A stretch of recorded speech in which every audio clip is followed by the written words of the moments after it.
Bonjour à tout le monde. Donc, je suis Marie-Hélène Certin, médecin généraliste, et d'où je parle, à la fois comme médecin généraliste, ayant eu dans ma vie un peu antérieure des responsabilités professionnelles, notamment au Collège de la médecine générale, mais aujourd'hui exerçant en maison de santé pluriprofessionnelle, en MSP, au Muro, et en CPTS. Et donc, c'est important, justement, d'allier dans le discours à la fois les données, la recherche, la science, mais aussi le politique et surtout l'opérationnel.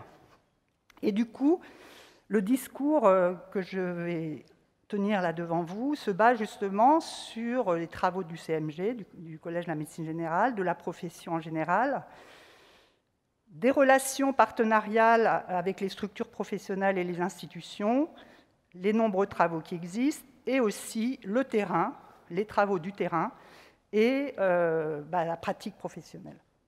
Ma pratique professionnelle qui commence à être longue. Alors, je vous rappelle les besoins du patient dans le domaine de la santé mentale. Ça peut être une souffrance psychique plus ou moins importante, mais des problèmes d'ordre psychiatrique, mais pas toujours psychiatrique. Et c'est une part importante de nos pratiques. Et la particularité que ça peut être associé à d'autres problématiques de santé. Donc c'est très important, justement, de s'intéresser à la personne dans sa globalité. Et donc, par essence pour nous, la gestion de la complexité bio-psychosociale. Et on sait que dans le domaine de la santé mentale, les déterminants sont extrêmement importants et nombreux, et pas toujours liés aux soins. Il y a des déterminants sociaux, de logement, de conditions économiques, de vie personnelle, etc., qui sont très importants dans ce domaine. Alors, le champ est large aussi. On a vu la question des addictions tout à l'heure, mais il y a les troubles psychocomportementaux, les psychopathologies, qui peuvent arriver à chacun d'entre nous par rapport à des conditions de vie, etc., sans forcément qu'il y ait une maladie psychiatrique au sens pathologique du terme. Les troubles psychiatriques qui sont modérés à très importants, les problèmes d'apprentissage du comportement chez les enfants, les adolescents, c'est important en plus dans nos pratiques en ce moment, les conduites addictives, le handicap psychique, etc. La particularité, c'est que nous voyons toutes ces situations à un stade encore indifférencié. C'est-à-dire que quand on voit la personne, on ne sait pas toujours à quel niveau elle est. On ne peut pas forcément nommer directement le trouble ou la maladie. Et surtout, on travaille avec d'autres acteurs. Alors, ce schéma, c'est très schématique comme tous les schémas, mais c'est un peu l'observation de nos pratiques. En fait, il y a énormément de situations, justement parce qu'on est au stade indifférencié, qui sont gérées par les soins de santé primaire, par l'ambulatoire. C'est un fait, parce que la composante psychique est importante chez tous nos patients. Donc ces patients, souvent, on les voit seuls, en tout cas en soins primaires, avec d'autres acteurs. Il y a, à l'inverse, les situations qui sont majoritairement gérées par la psychiatrie, le CMP, le secteur, tout le secteur de la psychiatrie. Le problème, c'est que ces patients, quelquefois, on ne les voit pas. Et du coup, c'est la question qui est double. La question du somatique n'est pas bien traitée. Ces patients, en plus, n'ont pas forcément de médecin traitant. Et enfin, il y a des situations intermédiaires où on a besoin, nous, d'un avis diagnostique ou thérapeutique pour bien prendre en soin de nos patients. C'est évidemment schématique, mais on voit bien qu'il y a plein d'acteurs qui interviennent, que la coordination est difficile, qu'il y a des cloisonnements et que c'est difficile de travailler ensemble sur un territoire. D'ailleurs, c'est nommé par tous les rapports dont parlait Julie tout à l'heure.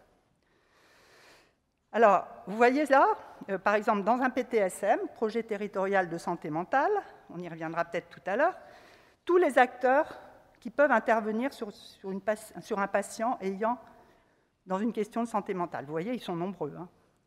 Donc, la question, c'est quand même assez confus. Donc, le jeu, ça va être de mettre un peu d'ordre et un petit peu de structuration dans ça. Et du coup, l'idée, ça serait que nous puissions passer progressivement d'une confusion, d'une multiplication d'acteurs, à un parcours plus réfléchi, pertinent, efficient. On a fait au niveau du Collège de la médecine générale un webinaire au mois de septembre, et en réunissant des acteurs des soins de santé primaire, de l'ambulatoire, autour de problématiques vécues. Et l'idée, c'était de dire, qu'est-ce qu'on fait et à partir de quand on a besoin d'autres collègues. Et voilà les 7 recommandations dont on pourrait tirer. Renforcer le rôle du médecin généraliste, favoriser un accompagnement intégratif, c'est-à-dire c'est le fait de prendre en compte toutes les données autour d'un patient, respecter la hiérarchisation des niveaux de soins, développer les pratiques collaboratives, soutenir les organisations territoriales, construire des réponses institutionnelles adaptées et enfin, encourager les innovations organisationnelles impliquant les soins primaires, c'est-à-dire des innovations qui ne soient pas un énième dispositif en silo, avec des appels à projets où on ne sait pas quoi en faire, mais par contre des choses qui nous conviennent à nous pour améliorer nos pratiques. Bon, je ne rappelle pas là le rôle du médecin généraliste, elles l'ont fait, Julie et Christine tout à l'heure. On est dans un public de médecins généralistes, donc je ne vous rappelle pas ce rôle. Et la globalité de notre prise en charge, la proximité, l'accessibilité que nous avons avec les personnes qui travaillent avec nous. Par contre, ça, c'est intéressant, hein, gradation des soins, gradation des ressources. Donc, ce schéma, vous le connaissez peut-être, hein, c'est l'organisation d'un système de soins qui va de l'interaction d'un professionnel avec un patient, c'est-à-dire la prise en charge individuelle d'un patient, au micro, c'est-à-dire l'organisation des équipes de soins primaires, alors en groupe, en MSP, en centre de santé, en équipe de soins primaires plus ou moins formalisée. Ensuite, il y a l'organisation territoriale, avec notamment les CPTS. Et enfin, l'organisation des politiques de santé sur un territoire avec les institutions. C'est important de voir ça, parce qu'effectivement, on voit bien que si on n'est pas au bon niveau et si on ne résout pas un problème au bon niveau, eh bien, on va se planter. Et qu'au final, ça va être le patient qui va être pénalisé et où le soin ne sera pas ou peu efficient. Ça, c'est donc une gradation des soins, gradation des ressources. Donc maintenant, si on passe sur les soins, on voit bien qu'il y a le secteur de première ligne, avec les équipes de soins primaires, un secteur de deuxième ligne exercé par les spécialistes de second recours, notamment, hein, ou par exemple les CMP, en l'occurrence hein, dans le champ qui nous occupe, et enfin la troisième ligne, où là, c'est les hôpitaux, voire des structures, l'appel à des structures plus spécialisées. Si on prend les ressources, qu'est-ce qu'on a? En soins, on a les professionnels de santé, psychiatres, médecins généralistes avec des compétences, par exemple la dicto, les psychologues.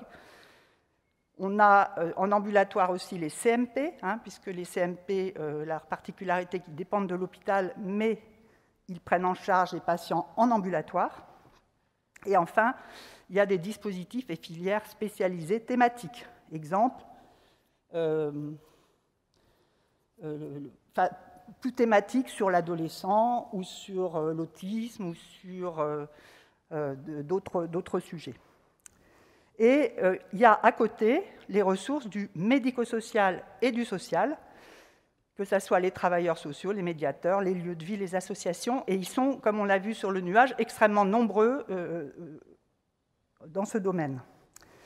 Et à côté, il y a des organisations qui peuvent allier le soin, le médico-social et le social sur les territoires, les organisations de proximité, et donc l'intérêt aussi en proximité de travailler avec le médico-social et le social, par exemple avec une EMSP, et des organisations territoriales, c'est-à-dire comment, sur un territoire plus vaste, un bassin de vie, on va travailler entre professionnels pour essayer d'améliorer les parcours des patients sur un territoire donné avec les acteurs qui sont concernés par ça.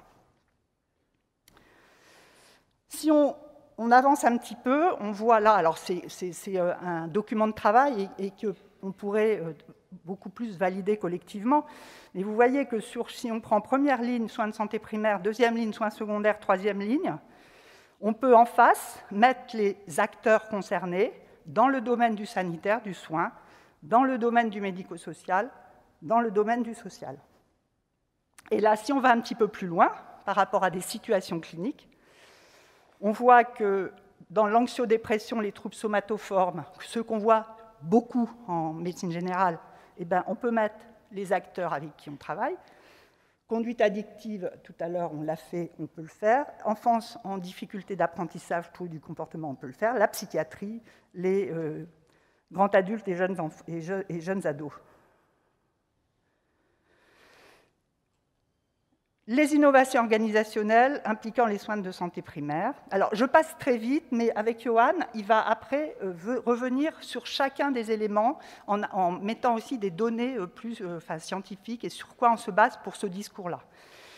Donc, sur les innovations organisationnelles, il y a 4 grandes choses qui nous semblent intéressantes et pertinentes, et en tout cas adaptées à nos pratiques. C'est donc le dispositif de soins partagés DSPP qui a été expérimenté notamment dans les Yvelines et à Toulouse. C'est un rapprochement entre la psychiatrie et la médecine générale par différents éléments qu'on va vous détailler après.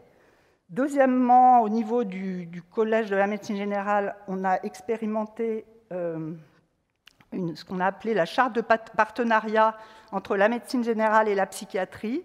C'était un travail qu'on a mené avec le collège des présidents de CME-CHS, c'est-à-dire l'hospitalisation psychiatrique publique. Et c'était un rapprochement aussi par différents moyens entre la psychiatrie et la médecine générale.